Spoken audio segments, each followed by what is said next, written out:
quick second. I don't know if she's going to join us or maybe. I think she's on right now, but she's muted. Oh, there she is. Hey, guys. There we go. Hey, Kamila, how's it going? Good. How are you?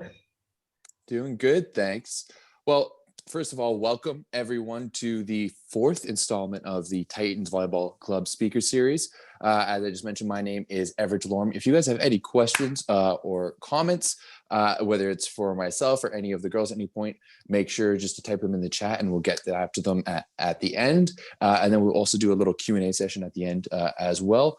Also, just before we get started, just want to give a big shout out to the Titans Volleyball Club for putting this on. Big shout out to the big bosses, Blair McIntosh and David Pagnolo, for giving us a chance to talk to you guys. So just to give everyone a bit of, I guess, knowledge or keep them up to date, all 3 of these girls are currently playing professionally in Europe, which is fantastic. Now, I'm going to start with Laura and Gabi because I understand that you guys had a playoff game. Was it earlier today? How did it go? How are you guys doing in the playoffs right now? So we just had our first playoff game. This is our first round. We went into we're in playoffs. We're in 8th place, which this is the first time in 15 years the club has made playoffs. So that was a big thing. That's a good spot to be in then. Yeah, yes. But being in 8th, so we're playing against the number 1 seed team. And so we lost 3-0 today. Played better than we thought we would. I think we had a couple of injuries both times playing against this team in season. So we weren't able to ever play with our starting 6. But yeah, played better. It's a round of 5. So hopefully have a few more matches against them. And Kamila, where are you? You're currently playing in Hungary. Where are you at in your season? Have you guys finished the regular season? Are you guys on to the playoffs? So we have, I believe it's 3 more regular season games, and then we go into playoffs. So because of COVID, there was a lot of cancellation of games at the beginning of our season. So everything kind of got pushed. So these next few weeks are us kind of making up games that we missed in the first half. Oh, okay, fair enough. Now, I'm going to try to pronounce your club properly. It's Maciagowski SC. Maciagowski. Is that it? Maciagowski. And that's in Hungary. And then Gabi and Laura are currently playing for Raiffeisen Volley Toggenburg. Yes. Good. That was perfect. Wow. I may have practiced those a couple of times before starting. It was a little less sure on the Hungarian pronunciation. Now, if I'm correct, is it the 3 of you's first season? Actually, Gabi, you've played previously in Poland, correct? Yeah, I played for Budowlane Łódź last season, which is in Poland. Yeah, that was a good experience for me. They were I think they were the 2nd ranked team in Poland at the time, and I got to play in Champions League for my first year playing overseas, which was pretty big and exciting. A lot harder than I thought it would be, probably a lot harder than most people have their first year, but learned a lot. Yeah, had you ever thought, did you know something like Champions League existed? Have you ever thought about playing in it before you did? No, not really. I knew I wanted to go play overseas. I didn't know how many years. I was hoping maybe 1 or 2, maybe 3. And then getting put into Champions League my first year, that was pretty big. That's massive. For those who are watching who are unsure of what Champions League is, Champions League is a league of all the champions, as the name suggests. So all of the top teams from all of the leagues in Europe get put into one big tournament, and then they compete throughout the year. So you've got the top teams from Italy and Poland, Turkey as well, Russia, from all over the place. So there's very, very few players in general who get to play Champions League, and even fewer Canadians. So Gabi, you're a part of a very exclusive group this year. I think there's only 3 Canadian women who are playing Champions League this year. So you're a part of a very exclusive group of women. So that's pretty awesome.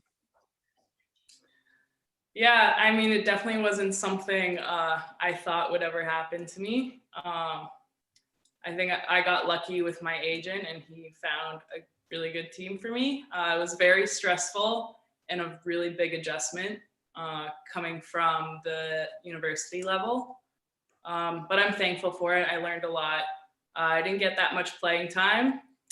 And so coming from that, I knew I wanted to go onto a team, kind of like a lower level team where I knew I'd be playing all the time, having a starting position. That's pretty awesome. So I'm guessing why you've gone to Switzerland. I think in my opinion, I think that's a great path to take because you can kind of get a chance to not have that pressure of starting in your first year. You kind of get to go see what the highest level volleyball is like. And then after that, in year 2, you can dominate and help a team qualify for the first time for the playoffs for the first time in 15 years. So that's pretty cool. Now, so Laura and Kamila, I'm pretty sure I'm right in saying that both of you were playing here in Canada last year in the OUA. Laura, you studied and played at Rock University and the Badgers. You were an OUA All-Star, pretty sure Player of the Year as well. And then Kamila Haase was a Marauder down at McMaster. So tell Laura, we can start with you. You can kind of piggyback on what Gabby's been saying. How's your first season been, and how have you found that transition going from the OUA to playing professionally in Switzerland? So this year has been extremely different than my OUA season, but luckily enough, like my 2 roommates I lucked out with, and they're helping me through like a lot of it. And like Gabi has a lot of experience from last year, so she got to kind of help me through situations that I found tough throughout the year. Overall, I think the volleyball is fairly similar in level-wise. But other than that, I think the hardest thing for me this year was not being so close to my family. So not being able to go home whenever I need or having them at my disposal kind of thing. That's probably like the one thing that is very different for me. Kamila, how about for you? Yeah, I mean, honestly, I've been loving it. Honestly, like Laura said, I am experiencing many of the same things, but I think my hardest adjustment would have been, playing at the OUA level, and especially at McMaster, like everything is given to us. Workouts, practice times, physio, it is really handed to us on a silver platter. And coming here playing pro, it's definitely it felt much more like I'm on my own. Yes, I have a team. Yes, I have teammates, everything. But I mean, if I want something, I have to go out and get it. So just that mentality switch of like, okay, like I'll just follow what the coaches are saying in the OUA to this is what I need and this is what my body's asking for. And I need to understand that. What do you think was the biggest thing that you kind of woke up to being like, oh my goodness, maybe it was the team staff always did your laundry and you didn't realize how bad your socks were. I don't know. What's the one thing that you're like, I need to figure something out for this now? I think it would be, we're not like, so back at McMaster, we had a fantastic strength and conditioning staff who, we'd go on 4-week intervals of, we'd ramp up our workouts, hit week 4, and then we'd have a rest and recovery period. And then we'd ramp up 4 weeks, then we have a rest and recovery period. Here, you have to perform 24/7. So it never felt like there was a built-in peak and then we get to rest, peak and then we get to rest. So that was something that I found that I had to kind of find a way how to fit that into my schedule. And I think that was, it was definitely challenging and definitely like, whoa, I have to do this on my own. Yeah, that seems like quite a bit. I don't know. I could barely do that for myself. So having to do that, plus managing all of the stressors of playing your first year professionally, plus on top of that, correct me if I'm saying, I feel like the language barrier and culture barrier might be a little bit more difficult in a place like Hungary than it might be in a place, for example, in Switzerland. Yeah, language is definitely something we had to adjust to. I'm super thankful. So my roommate is actually, she played in the States down south. And so really it's only me and her that speak English on this team. we have a couple girls that speak a little bit, but our coach speaks none. So at the beginning, we'd get there to practice and me and my roommate would be, smiling and chipper and ready to hear our coach speak. And it'd just be blah, blah, blah, blah, blah, blah, blah, blah, blah, for the first 5-10 minutes of practice. And then he'd be like, okay, now go do the drill. And we'd be like, okay. So it never felt like I was in control of really anything. He'd be yelling at us on the court and I wouldn't understand. He'd be, giving us instructions and I wouldn't understand. And so at the beginning I was quite flustered because I wanted to do what he was asking me. I just didn't know what he was asking me. Right. So with the help of teammates and, coming to a good plan of, him pulling us aside and explaining it to us, and then we enter drills, we're doing much better now. I think you really start to see how much of a universal language volleyball is at that point, because you just start communicating through the game, and that's really all you've got. Now, Laura, you alluded to a little bit, but I'm curious to say, you said that the level in Switzerland isn't that far off from what you've experienced in the OUA. Kamila, is it the same in Hungary? Yeah, so I'm playing here in the NB1 in their first division league, and yes, very similar, I would say. That's interesting. So, I mean, it's does that give you the confidence? Because obviously Hungary, much like Switzerland, is considered a smaller league, not the smallest, but a smaller league. Does that give you the confidence to be in like, hey, we're actually pretty good in Canada, and I think I can go get something more?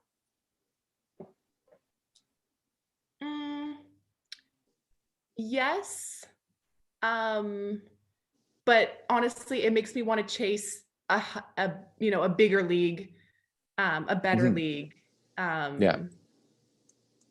It shows me, for my first year, it shows me that, I can start in this league and I can play at this level. That's great. But now I want more, Yeah, absolutely. That's great. Laura and Gabi, how about for you? Do you guys find that as you get the more and more taste of professional volleyball, that you're looking to, you want to seek bigger and better opportunities? Definitely. I think for my first year, this is perfect for what I was looking for and what I wanted, kind of like slowly getting into it and then hoping for or working for more the next year. I guess it's always like the whole process of trying to push yourself every single year to get like a step farther or that much better, right? So I think for this year it's good, and next year I'd probably be wanting to look for something that's more challenging. Laura, for you, you have the added thought of beach as well too, because you've represented Canada a number of times on the beach. I believe you've won some NORCECA medals as well. No, I never won a NORCECA medal. I mean, I wish. Close though. Yes. But you've represented Canada on the beach, so you could, theoretically go that way. What was in your decision to, try out the indoor professional route? So to be completely honest, it was one of the girls that were on the national team that I had this conversation with. I originally wanted to finish my university career and then switch to full-time beach. And then I just got offered this contract last minute, and I decided might as well take the opportunity. Also, because of Corona, it was kind of like the perfect situation because beach season was on hold for the year. But I actually talked to one of the girls on the national team about it, and also a coach, and they said you might as well play indoor for as long as you can until your body can handle it, and then like do beach in the summers, and then continue that kind of rotation of doing indoor and then beach in the summer until you want to stop indoor and then switch to full-time beach. So I'm kind of just riding out my indoor career for as long as I feel satisfied with. Like when I'm satisfied with my job here or my performance, that's when I'll decide to go full-time beach or see, hopefully, if I have that opportunity to go full-time beach. That's my goal right now, but yeah. I think that's great. I think that's super important for any of the athletes at home watching, the importance of playing both, right? I think playing both is definitely makes you much more of an all-around athlete, whether you want to play beach or indoor. It kind of gives the option to pick both. So many more opportunities. So, you know, when you guys were growing up, Laura, you mentioned that you started playing for the Titans in 13U, and you played from 13U all the way to 18U. Yeah. Did you think about playing professionally, or what was your process with that? So this is kind of funny how it all worked out, but looking back, when I was applying to university, I thought my volleyball career was going to end there. Like, I thought after 18U, I was going to stop playing volleyball and just focus on school. But an offer came up at Brock, and I decided, why not? I might as well take it. And then No way. yeah, so it was kind of, again, a last minute decision to play indoor for a university. I always had this like dream at the back of my head that was like, oh my gosh, I want to be like those cool volleyball girls that are so good playing university, you know? And then I never kind of thought about it or put it into my reality until I was offered. And then I kind of took a step back and was like, wait, I can actually do this. I don't know why I'd like doubted myself in the past, but if it's right here in front of me, like, I might as well take it. So that year was when I started committing myself to like having a goal, setting up a process for me and like how I'm going to get better, like one step at a time.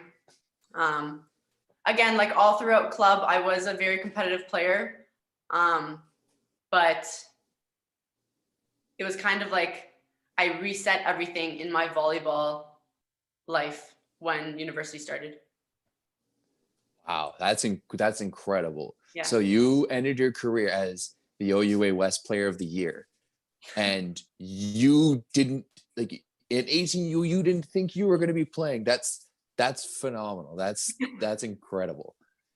Yeah. Wow. How about Kamila? How about for you? Kind of when did you start thinking that pro volleyball could be something for you? Okay, so I think I took a very opposite path as Laura did. I started in 18U. That's the first team I started playing for Titans, playing volleyball in Oh, general. wow. Yeah. You didn't start until you were 18. I was 17 playing for the 18U team, correct. Okay. And I started halfway during that season. So I had a year and a half of club experience under me. And when I was looking for universities, I was thinking of going down to the States for track. I was a heptathlete, so I did 7 events and I loved doing that. And well, all of a sudden, one of my friends from Scarborough Titans kind of introduced me to volleyball. And so I played my first half year as a 17U on an 18U team. And then I played my next year, and then I had universities offering me a spot. And so I was like, hey, you know, I love the sport. I love the girls. I love the teams. So I said, why not try it? And then I think maybe it was in my second year after I was recovering from an ACL injury. I was, you know, I had to make a decision. Do I come back stronger than I was before and kind of ride this out and see how far I can go? Or do I just say, you know, call it quits and say, this is a career ending injury and that's it. And so I kind of was like, no, that's definitely not who I am. So I decided to try to come back as strong as I could. And then here I am overseas. Wow. So that's pretty incredible. Like both of you have such, I guess, unlikely stories and unlikely paths to get here. Just kind of shows kind of anyone can do it when you put your mind to it. It sounds like exactly what both of you did. There was a point where both of you were kind of like either shown the door or shown another opportunity. You're like, hey, I think I can go it, and I think I can take this. Gabi, I'm guessing things are a little bit different than you, because unlike these two girls, you played in the States. You played for Chicago Loyola Marymount in the NCAA. So I'm guessing your recruitment process was a little different. Yeah, so I actually started playing club in 13U with Laura, and we played on the same team for 3 years. And then I think when I was around 16, I started looking for I became interested in being recruited to the States. And so I guess the recruitment process is a little different for Canadians than it is Americans, and coaches can't actually talk to you until your 17 year. So you're going into grade 11, which is actually kind of late for schools down in the States, because they actually recruit girls when they're 15, 16, like pretty early on. I got lucky and actually committed to the University of Buffalo at first. And that was when I was 17. And it was around this time I also thought I wanted to, play as long as I could. I wanted to go play pro. And University of Buffalo had a really good coach that worked with the US national team and all that stuff. And I figured he could be the coach to get me there. And going into grade 12, I think it was March of grade 12, like a couple months before, graduation and everything, that coach left University of Buffalo, went to another school, and I decided that I didn't want to go there anymore. So I got released from my letter of intent from there. And for like the last 2 months of my grade 12 year at school, every weekend I either had a volleyball tournament or I was traveling down to a school in the States for official visits. I got kind of lucky. There were teams that had like career-ending injuries, and they had a scholarship open for me for the next year. So I ended up committing. It's actually Loyola University Chicago. That's the school's name. And I committed there probably in May, my grade 12 year. And yeah, I went there for 4 years. Had some ups and downs there. Thought I wasn't going to play volleyball anymore by my 4th season there. Or I was kind of deciding whether I wanted to do a 5th year of beach volleyball down in the States or if I wanted to go overseas. But I have family out in Poland. And so I wanted to go out to Europe for a little bit and be closer to them. And yeah, that late summer after my 4th year at university, I got an agent and he got me a good contract in Poland, and now I'm here. That's great. Are you, because you have family in Poland, are you technically like a Polish citizen? Yes. So I'm actually, I don't think anyone here knows this, but I'm under the Polish Federation. So I'm not under Volleyball Canada. Yeah, so, I actually saw that on your Volleybox profile. Don't worry, I still have you in our notes as a Canadian. We don't forget where you come from. Whoever I talk to here, I go, yeah, I mean, I'm a Polish Canadian, because yeah, fair enough.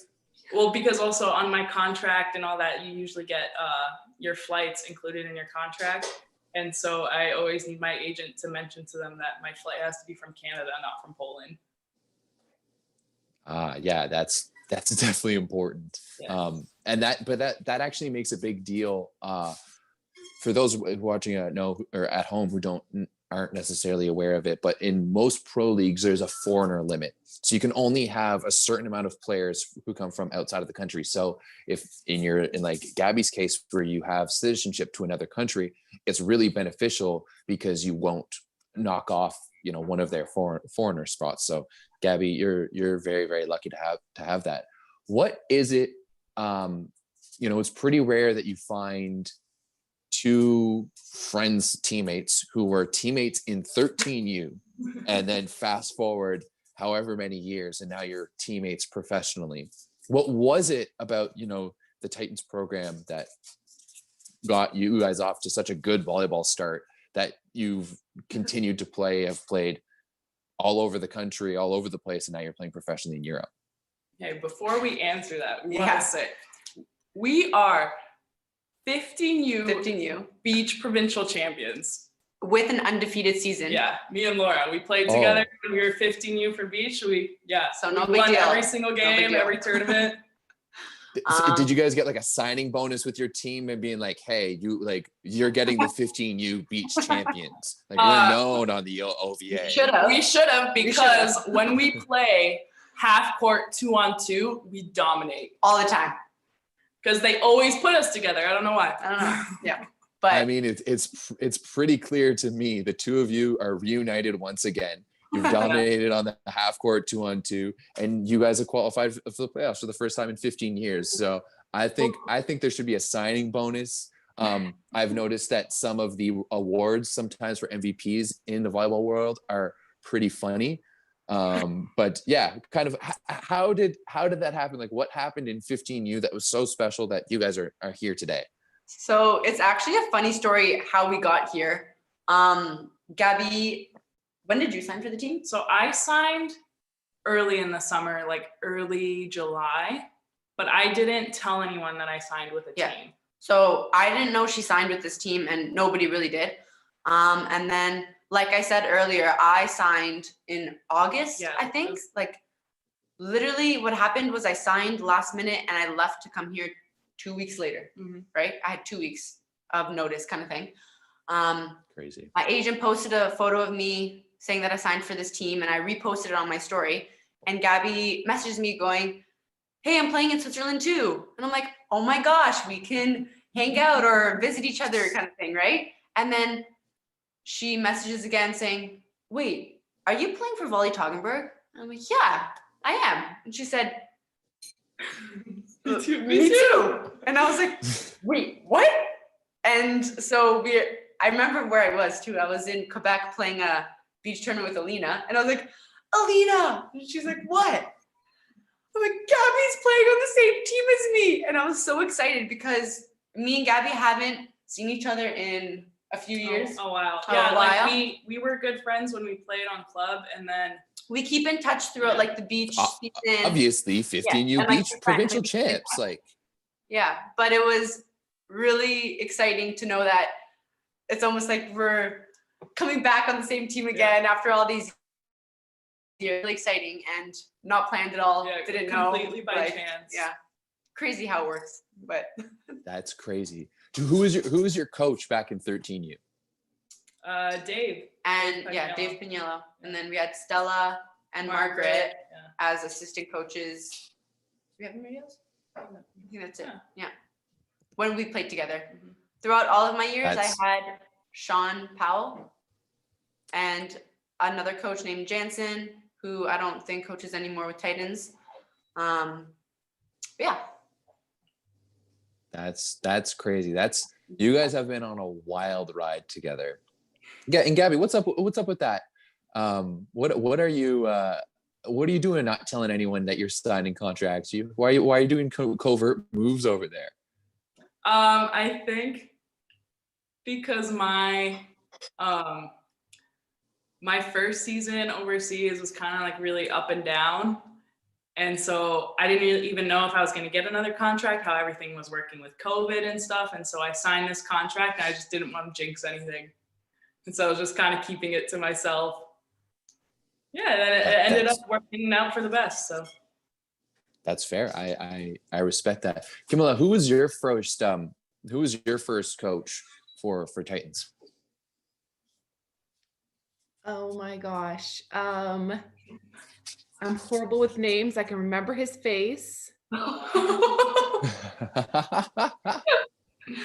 Really hope he's not embarrassing. Andrew. I really hope Andrew. Okay. I was hoping it was going to be Blair McIntosh. No, unfortunately, I never got coached by him. I would say that's unfortunately. I've only coached against Blair, and he's the only coach to yell back at me through the net while I've been yelling at the referee trying to play my case. So that's how we met. But kind of obviously, like, the three of you started your career with Titans, and what do you think was there anything about the start of your career with the club that led to where you guys are today? Anyone can jump in and answer this. This is directed to all of you at the same time. I really enjoyed all of my years playing club. The coaches were so welcoming. I think they were the main reason why I had so much confidence in myself when I was younger. They really pushed you to your limits, made sure that we had a lot of like team time. So we got to have like get close with the girls. It was always a good atmosphere. I think that's why, for the most part, when I played volleyball throughout club, it was more of enjoying it so much for the people there and how I felt being there is why I continued to play. So, I mean, that's with every sport, but I think they did a really good job with incorporating all of the basics and like fundamentals of volleyball in with a good social atmosphere at a young age. Yeah, and I think they gave us a lot of opportunities to get better, because I remember we'd have our regular team practices and then we would go and have some kind of like technical or positional stuff at like Victory Volleyball Academy out in Mississauga, and then we would have they'd have random training that they would set up for us. And I even remember going down in like when I was 13, a group of us went down to Buffalo to train at one of the indoor summer camps that they were running for kids there too. Mm-hmm.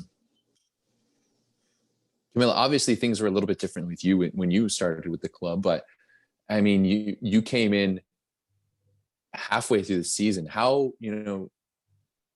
did you feel, was it a welcoming group? Like, to me, if you're going to have to jump ship like that and change your life completely, something must have stuck with you when you played at Titans that, led to all the success.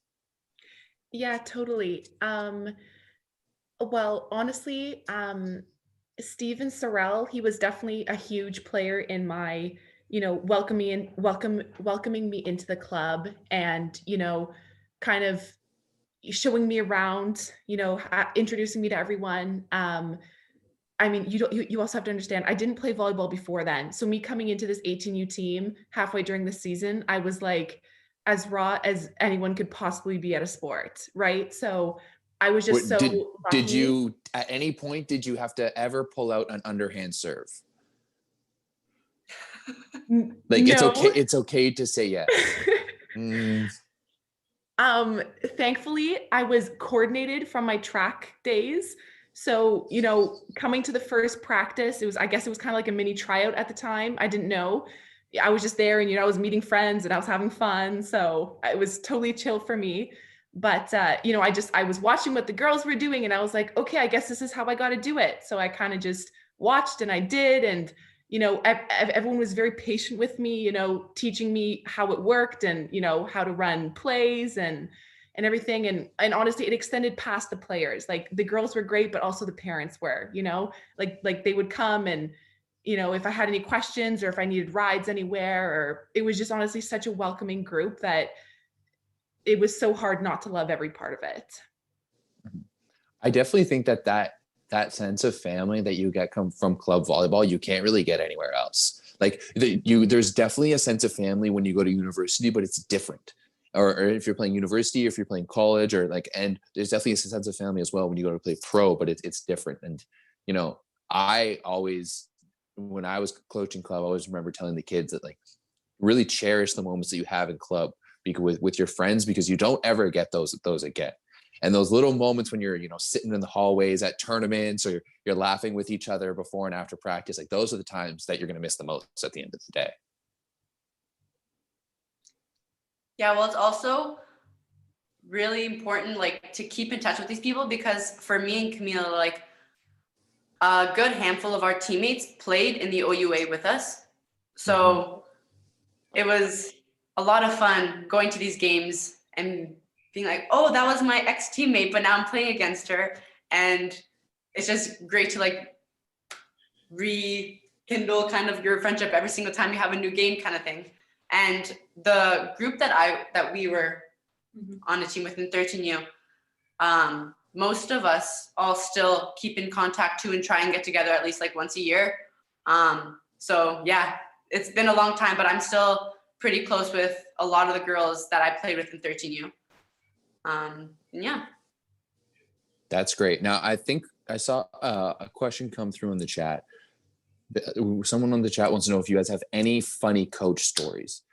And I mean, Laura, you were around for a long time, so I feel like Gabby's got some tea. She heard that question and she was ready to go. Our coach here, our coach out here in Switzerland, I don't know what is wrong with this man. Are you talking about Titans coaches or coaches out here? Well, okay, I was going to talk about Titans coaches, but however, I think we should start with Gabi's story because she was ready to go, and there's obviously a story to be told there, and I think we need to create the space for that. All right, so our coach's name, his name's Messi, you know, like the soccer player. And this was, I think, our first. It was a invitational like exhibition couple of games. It was the last ones before our regular season started.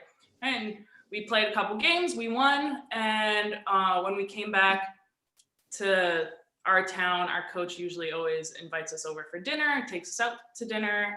There's only 3 foreigners on our team. And like we live really close to the coach. And so we're always having dinner with him and his family. And he takes us out to this restaurant. And I'll tell everyone, like, you come out to Europe, like all the coaches, they love to drink, they love to celebrate. And especially since we won and it was going to be the start of regular season, you know, there was a lot of wine at the table. And, you know, we're having a good time, you know, laughing, enjoying our time. And for our coach's wife is like, she's Chinese, she's very strict. She doesn't really like us drinking, and she went home for the night. And so we're joking around with the coach, and I think one of the waitresses comes by and picks up this pearl. Like there's a pearl near the table. Someone dropped a pearl from a necklace or something, picks it up and just hands it to our coach. He's like, oh, you lost this, right? He takes the pearl, just puts it in his ear. And we're all like, what are you doing? He's like, oh, a pearl in my ear. We're like, what? And he's like, digging in his ear. He's like, oh, I can't get it out. We're all looking at him. We're like, what? Messi, come on. Like, he's like, no. He's like, are you okay? He's like, yeah, I'm fine. And then every so often you would turn to him and he's like banging his head, trying to get the pearl out. And he's like, it's okay. And he had to wake up his wife at like 2 a.m. to help get this pearl out of his ear. And this was like one of the first weeks that we've known him. Yeah.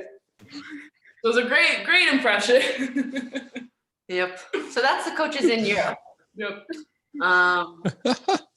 So how about compared to some of your coaches back home in Canada at Titans? So I don't really know if we've definitely had many funny moments because all I remember is constantly laughing with all of my coaches all of my years. But I think there was this ongoing joke with Sean Powell and Jansen that they would call us all like gremlins or they're gremlins kind of thing. And still to this day, like when we go back to, I know we had Kristen Dibka's also a coach for Titans. When we go back to visit or have a little, you know, guest player come in, I heard Sean turn and call his team gremlins. And I was in shock. I was like, oh, no way, Sean has new gremlins. I'm not his gremlin anymore. So that was funny. He referred to us as his gremlins, and that was always a good thing. Were you guys the OG gremlins though? Technically I wasn't, but my sister, who's also a coach for Titans, Claudia, I had the opportunity to play for her team as well. So there was one year where I played 17U and 18U. And I got to play with my sister's team. So they were the OG gremlins, the first ever, because it was Sean's first year coaching at Titans. And I remember coming in and he would just refer to all of us as gremlins. And I was like, what is this gremlins? And then we all ended up leaving, coming back. And Kristen's like, oh, you didn't know he calls like these girls gremlins now? And I'm like, no way. That's so sad. We're not like the OG gremlins anymore. He has new gremlins. But yeah. That's great. Did you feel hurt? Did you feel slighted a little bit? I felt like I was kind of replaced, but it's fine because I know deep down, Sean, if you're on here, I don't know if you are, I am, or one of the OG gremlins. That's all that matters. I mean, at this point, you're not only one of the OG gremlins, but you definitely might be a might be, I guess, the best one or the furthest one. Is there any one of those other ones, Gremlins, that are playing professionally now? I'm not sure actually. I don't think so. I think I'm the only one of the OG Gremlins. I've got a message from the chat that says I'm coaching with him this year and he hasn't used Gremlins once. That's so maybe it was just that one team that I walked in on. I don't know. Or maybe his team this year needs to. I guess it's been really tough this year because he hasn't had the chance to be with them. Maybe yes. He usually gets Gremlins when there's girls that are always up to something. He's like, "What are you Gremlins up to?" kind of thing. Yeah. I mean, you can't really get up to anything right now. That's sad. That's very unfortunate. What is, Kamila, starting with you, what do you think is your favorite memory in a Titans jersey or t-shirt or warm-up, just in the Titans organization? Oh, I think honestly, okay, it's a little bit of an embarrassing memory at first. It was my first ever club tournament, and I was a little nervous. Huge facilities, I'd never seen anything like it. I was like, whoa, I'm playing, this is crazy. Anyways, and so I start in rotation 4 and I work my way back to serving, and I'm serving for the first time, and there's so many courts left and right of me, and I go back to the service line and I'm bouncing the ball because, I had to bounce the ball 5 times before I started serving. And I bounce it once, I bounce it twice. What's that? Routine is important. Thank you. I 100% agree. So I bounce it once, I bounce it twice. And the third time I bounce it, it hits my toe and just books it to a court right beside us. And I'm standing there and that ball it's gone. There's no way I'm chasing after it. And I'm looking and I'm like, and then I look back to my coach and my bench and I'm like, obviously lost as to what to do. And my teammates on the bench just start laughing. And, behind them were the parents in the stands, and they just start laughing. And it went from being just super embarrassed, oh my God, I think I just did something terribly wrong, to, you know what, everyone's laughing it off. I was like, you know what, it's okay. It's not a big deal. So I walk over to the other court, pick up the ball, and anyways, but so I was glad that, I really did. I felt supported by my friends and their parents. And so it made the horrible moment feel not so bad. Just a quick question for you before we ask the same question to the other 2 girls, but you said you did heptathlon before that. So had you ever played a team sport like volleyball before that, or had you only done individual sports? Only individual sports. Wow. So that must have been a big, I imagine that moment must have been a big moment, because you've never really been in a position like that to be embarrassed and make a mistake in a team setting like that. No, and honestly, it's such a little thing, but it really did. It was the first thing that showed me that, because I felt like I let my entire team down. Everyone was waiting on me, for my mistake. Mm-hmm. And usually I would take that burden on myself, but it really was the first time I had to learn, we do share the wins and the losses as a team with everyone. So yeah, it was definitely it started me on that path to learning how to be on a team and play with other people, for sure. It's crazy to think how such a small, maybe innocuous moment like that could have possibly, led to what you were here. Had that been, this is one thing I've always been surprised me about volleyball, is how welcoming the community was. And maybe had it been another sport, maybe it's basketball and you bounce the ball off your toe and maybe your coach yells at you or something and maybe you're turned away from it. So it's crazy what could happen. Gabi, Laura, what do you think, what were your favorite moments in a Titans jersey? I'm sure, Laura, for you, having spent 6 years at the club, that there's countless. Yes.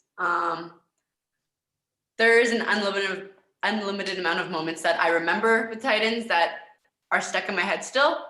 But I think one moment that really sticks with me is the East Nationals.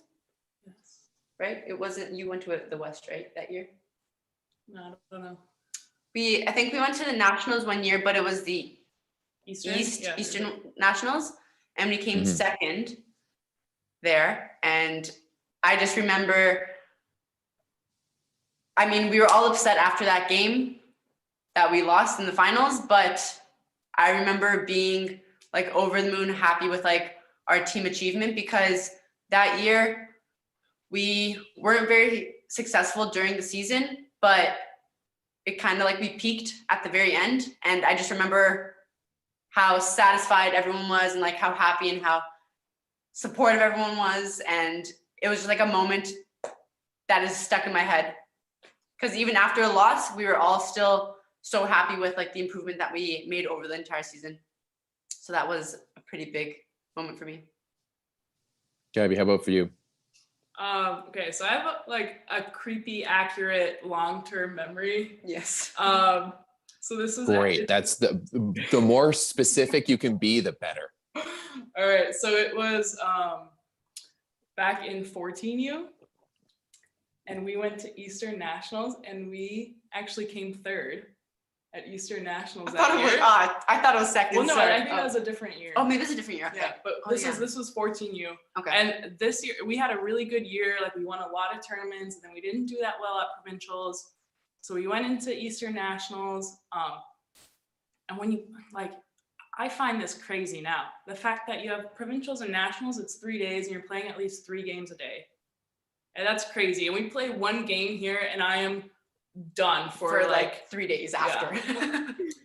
And so it's the last day, and it's up in Sherbrooke, Quebec. Oh yeah. And it's the last day. We lost lost the semifinal. We're going into our bronze medal match, and we're playing Halton Hurricanes. And they were like a team that we always would have to play, and it could go either way. And I think we lost to them at provincials. Yeah, it was like a rival team kind of thing. And there was something, they put us in not the main gym that they were playing in. It was in some side gym, and the floor was so dusty, and we were slipping all over the place. And all I remember is during timeouts and side switches, we would all sit on the bench and put our feet up, and David would come by with a damp towel and just wipe all of our shoes clean. So it's almost like we were getting like our feet done. Like we just put our feet up, and he would come and just wipe all of the bottoms of our feet. Yeah, and that happened like every time out, and like that was hilarious. Like the parents were laughing during that entire thing, and we had a really good game, and we ended up winning. Yeah. So that's like one memory that kind of sticks with me. Huh. David was just willing to go that extra mile. Oh yeah, for sure. I mean, Halton obviously didn't have their parents doing the same thing for them. No, clearly not. Like they didn't win that game. Yeah, so Dave's. Yeah, that's exactly it. The towel. Yeah, for sure. That's like he's basically got like a quarter, or maybe like a quarter, or maybe a little bit less of each of your points, or one of his. So yeah. 1 in 4 were coach's points. Sorry. 1 in 4 of your points was actually a coach's point. For sure. On the scoreboard. One for me, one for David, one for Gabi, one for David. Well, I mean, it was also 14U, so no one really kept track, and I'm pretty sure most of the points were like missed serves. But but you gotta give him the credit. You gotta give him the credit. He did what needed to be done, and you guys got the hardware at the end of the day. You went home with the medal, and that's all that matters. You're right. Very true. Now, we've got a few questions specifically from David, and he's looking to know what is some of the biggest challenges that you and the biggest hurdles that you guys have had to overcome in your volleyball careers. Well, I think you could probably agree is that your first year overseas is okay. Well, going from club to university, that is a big jump, but you still kind of have that family connection, or like that family environment within the team and the coaches. And you have girls that usually like the senior class or your vets kind of like take care of the newbies that come in and like show you the ropes and stuff. And when you go into your first year overseas, you have none of that. Usually like the older players, or sometimes you get lucky and you have like one or two that'll help you out. But a lot of times the older players are just, you know, the oldest players on your team, they're like in their 30s, they have families and stuff, and they're just there to play. They're very serious, and whatever you do, they're just like sick and tired of you. Like they don't even want to deal with you. And another big difference is the fact that basically now your entire life or your entire day is centered around volleyball. And before, you would have school and you have, you know, your friends and all that stuff, and those kind of things kind of distract. If you have like a bad day at practice or stuff, like you can distract yourself with homework or something like that and not have to think about it all the time. But now you have a bad practice or you have a bad game and you come home and that's all you're thinking about. Yeah, that must be tough. Yeah, I think throughout my entire volleyball career, from Titans to Brock to now overseas, I think mentality when you're getting information from your coach really changes and has an impact on the way you play and perform. And I think that was probably my biggest issue when I was playing, was sometimes I would take things too literally instead of taking in my coach's information as like solely information and using it to my advantage instead of, you know, taking it as criticism almost. So I think, but over the years, I think you kind of grow into it and you learn what to take and what to kind of block out.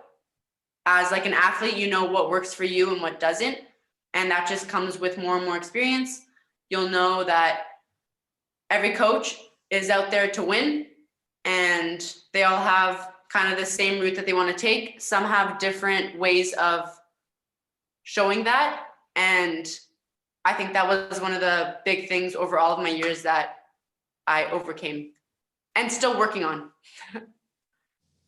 Wow, I think that's some great advice personally, because you know, you don't want to take everything too personally, but you also don't want to have to follow what they say all the time, especially once you get to pro. And you know, if you're playing for a different team every single year, you might have a different coach every single year. And definitely everywhere in the world of volleyball, they do things a little bit differently.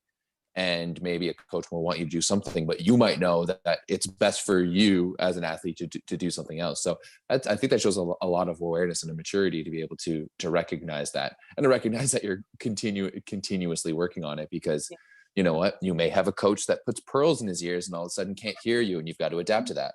Exactly. But it all comes down to like communication.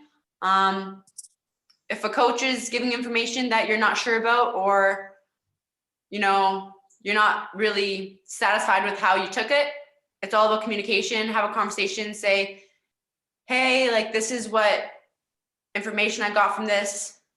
Can we like meet in the middle with it, kind of thing? Or could you help me out on understanding the situation more? And that really helped me for my future and currently, is just communicating a lot with my coach, making sure we're kind of on the same like level field. But yeah, that's probably the biggest thing that I found in my career. And sometimes playing overseas, that could be tough though, if your coach doesn't speak the same language.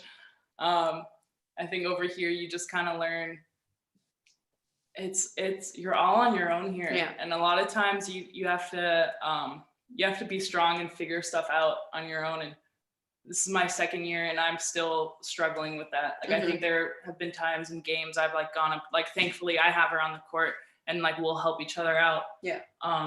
With what's working, what's not working, like what we need to fix. But like I've gone up to Laura like during games where, you know, we're not playing so well. And I'm like, I can't score on this team. Like, I don't know what to do. Like, coach isn't saying anything to me. Yeah. So it's Like, kind we of gotta like, figure this out. it's also nice to have that one person on your team that you could always go to, whatever position they're playing, you go to them and say, hey, I'm having trouble with this. And then, like, for instance, Gabi saying she can't score, what to do. And then I'll say, oh, you know what? Pot is open. Maybe you should try the roll shot or high off hands kind of thing, right? Like, having a different perspective from an outsider is very beneficial, because it could be the smallest little thing that you can't see yourself because you're either flustered or overthinking, and having that one person or that little comment from somebody on the outside that's just watching can make a world of a difference. Oh, that's huge. That must be difficult to go through when you're going through those scoring droughts. Just look to the bench and they're just kind of like, Yeah, it happens a lot. Unfortunately. damn. Well, Kamila, a little bit earlier, you mentioned how your, I guess, not breaking point, but changing point was when you got injured and you had to kind of rehab that injury. How important was your physical training at that point? I'm assuming, as being a heptathlete, your level of physical training coming into volleyball and at that point was pretty high, but how much more important did it become at that point when you really started to go for it?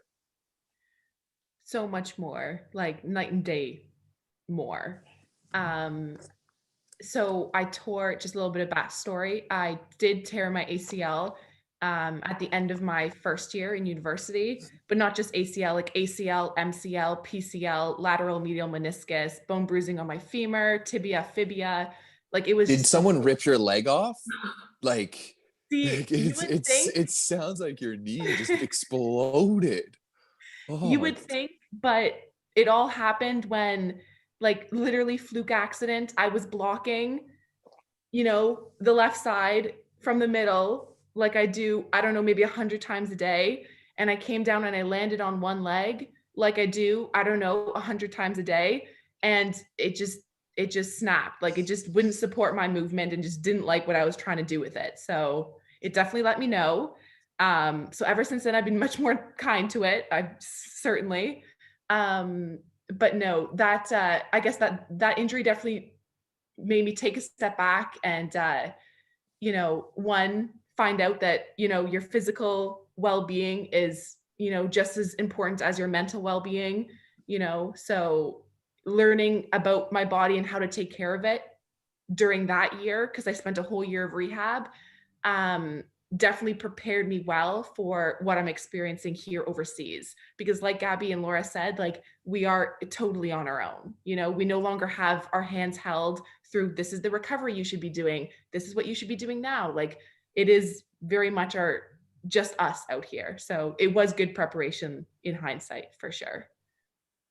Sounds to me like you need to jump on the new Fits app that Titans have going on. I interviewed Dr. Lamb last week about the new app that they have going on for sports science and their training that they have going on at the club. That sounds like to me like what you need. You should talk to David and see if you can hop onto that with them.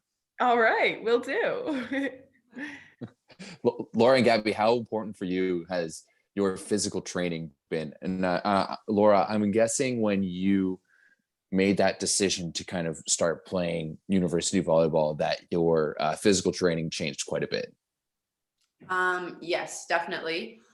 My first 2 years, I think it was my first 2 years, we didn't really have a strength and conditioning program at Brock. But then we got a whole new program for us in my third year. And that's kind of when I started taking strength and conditioning more seriously. Is that when Brock started to be like good? Because you guys went from being, an all right team in the OUA West to like being one of the best teams in the OUA West. Yeah. So I actually can't stress this enough.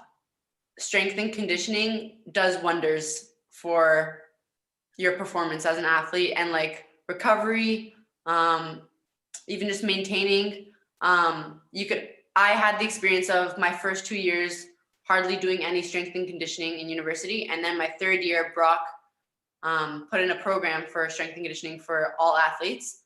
And then from there, that year, I think we made playoffs for the first time, or maybe it was the first year was just like the come up where we like just barely missed the playoff spot. My fourth year, we made playoffs. And then my fifth year, we came second at OUAs. So it was just crazy. And you were the player of the year. In my fourth year. Sorry. But yes. But yeah, it was just crazy to see what a difference strength and conditioning did for my team. And in my experience, it was like the girls that were on my team in my third year, by the end of my fifth year, we were all just monsters in the gym kind of thing. And we would almost get as hyped for the gym as we would for practice or like game day. It was almost like we'd come in and we'd all like flex and just be like, oh, like, let's get ripped today kind of thing. And it was almost like a competition. So yeah, it was like it was really good.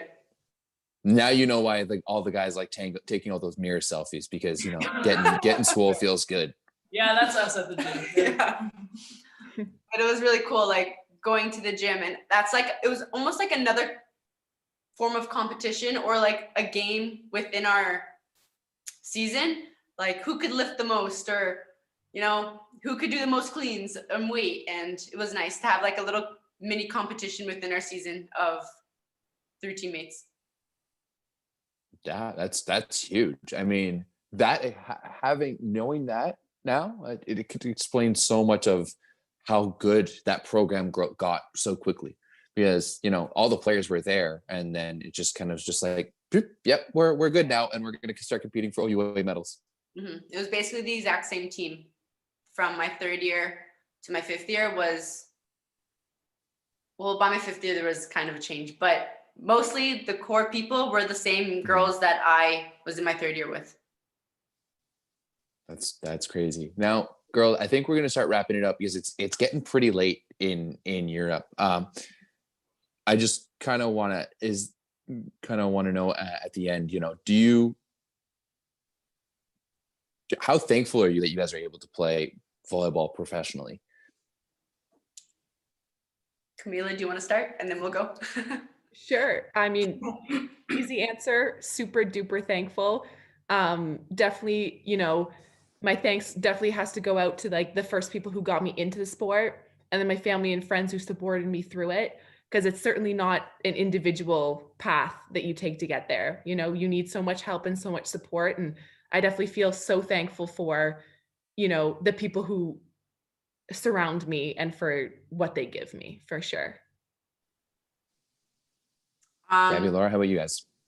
I'm so thankful for every opportunity that I've had in volleyball, and looking back on the, you know, the years where I thought it was time to stop playing or like stop indoor, looking back on those times, like I'm really appreciative that I made the decision to, or had the opportunity to continue it, because every single year that I've pushed myself to keep going, I've learned so much about myself. I've learned so much about life in general.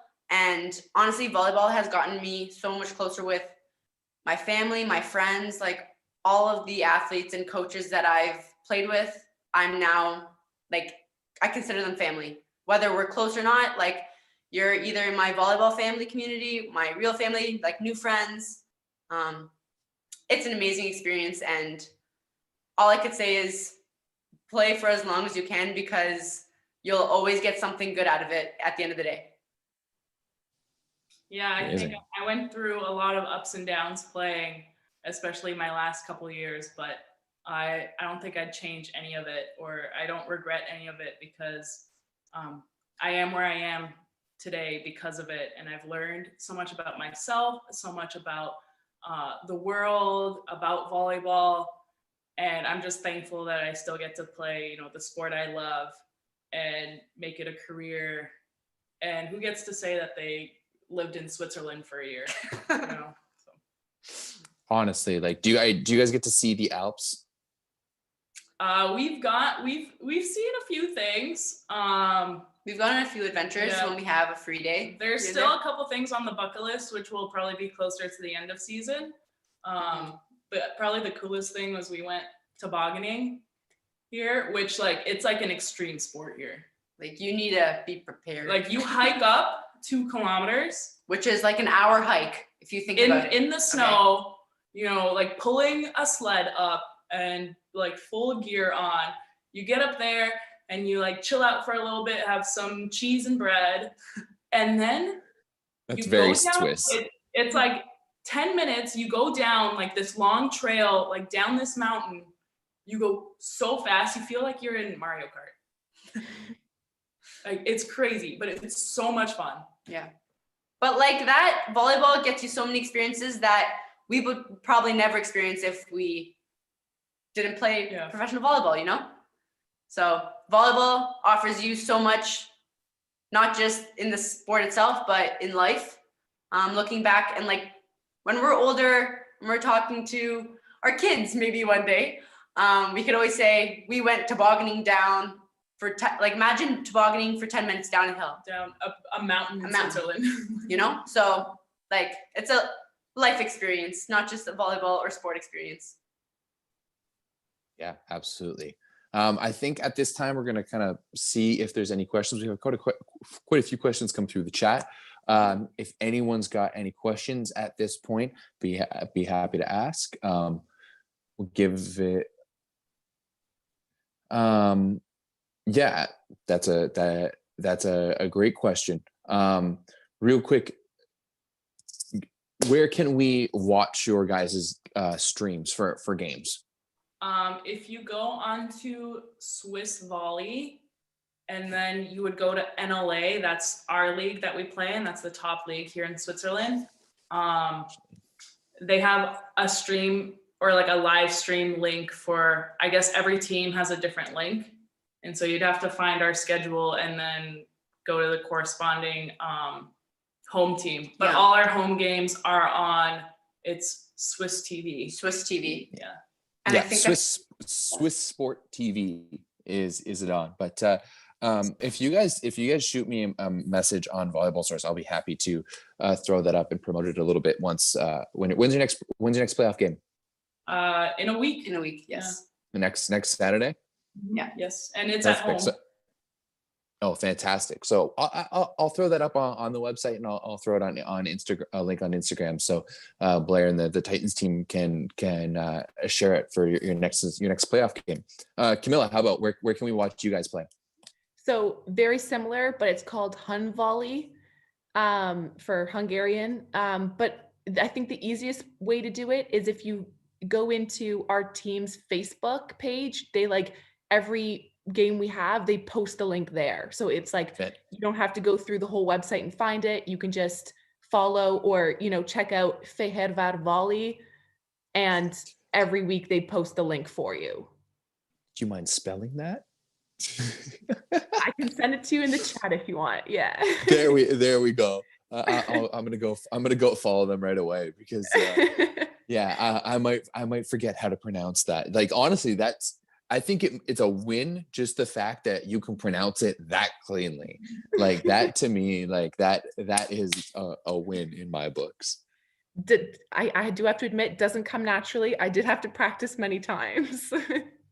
And still, that's impressive. But when's your next game? We play tomorrow, Sunday. Oh, tomorrow. So if you guys want to check out these latest play, Camilla's going to be playing Sunday, and Laura and Gabi are going to be playing next week. Awesome. If there's not any other questions, hopefully I didn't just leave there. If there's not any other questions, ladies, thank you very much for taking the time to chat with us today.